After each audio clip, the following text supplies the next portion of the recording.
Hello friends, welcome to TrendTechGuide. Today I'll show you how to change the icon size on Windows 10. So let's start. First of all, you can see I'm here in my Windows.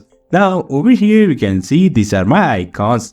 Now to change size of these icons, first of all right click on any open space over here. I'll right click and over here you can find this view. Beside this there is large, medium and small icons.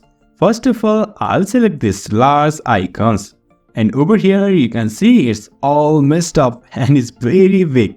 And in this way we can make our icons bigger like this. Now if you want to make this smaller, just right click on the any open space and go to view and now select this medium or small icon. For now I'll go with this small icons. I'll click on this and you can see the icons have reduced their size. But for me, I'll prefer this medium one. And you can see it's literally just fit on my desktop. So in this way, we can make the icon size bigger or smaller on Windows 10.